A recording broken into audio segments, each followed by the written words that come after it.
நிறைவேற, கோரிக்கைகள் நிறைவேற, கோடிகைகள் போராட்டம். அதுக்கு நீங்க வாய் இருக்கிறவங்கல்ல, கை இருக்கிறவங்கல்ல ஒரு கோஷம் போடுறது, இந்த விண்ணை எதிர்வைக்க வேண்டும். தயவு செஞ்சு ஈசன் முருகசாமியை விடுதலை செய்,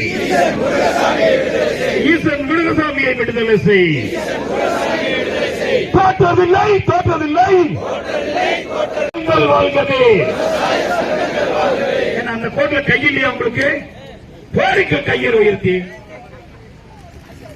விடுதலை செய், விடுதலை செய், விடுதலை வாழ்கவே,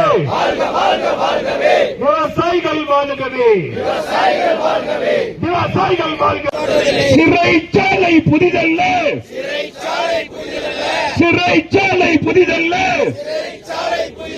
சித்திரவதையும் புதிதல்ல, கோடை வெயிலும் புதிதல்ல.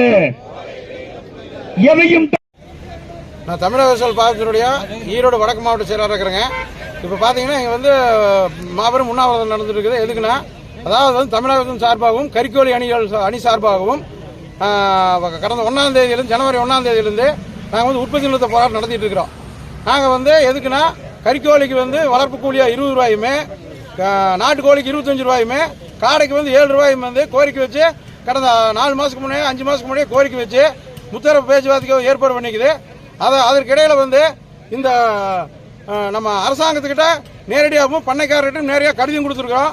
அடுத்தது வந்து இந்த போராட்டத்தில் வந்து அமைதி பேச்சுவார்த்தையில் முத்தரப்பு பேச்சுவார்த்தை நடத்தி எங்களுக்கு தீர்வு காணணும் அப்படின்னு. ஆனாலும் கூட அரசாங்கம் அடக்குமுறையை கையாளும் விதத்தில் நம்ம விவசாய சங்க விவசாயிகள் மேலேயுமே, நம்மளுடைய சங்கத்தினுடைய நிறுவனர் ஈசன் முருகசாமி மேலேயுமே அவர் இல்லாத போது, அந்த இடத்துலயே இல்லாத போது அவர் மீது பொய் வழக்கு போட்டு இப்போ வேலூர் செயல்கள் கூட வச்சிருக்கிறாங்க. இது வந்து அரசினுடைய அடக்குமுறை. எந்த அடக்குமுறைக்கும் நாங்கள் விவசாயிகள் லஞ்ச மாட்டோம். தொடர்ந்து நாங்கள் போராடுவோம். கறிக்கோழிக்கான நியாயமான விலை வந்து விவசாயிகளுக்கு நாங்கள் பெற்றுக் கொடுப்போம்ங்கிறது வந்து இந்த உண்ணாவிரத்தின் மூலமாக நாங்கள் தெரிவித்துக் கொள்கிறோம்.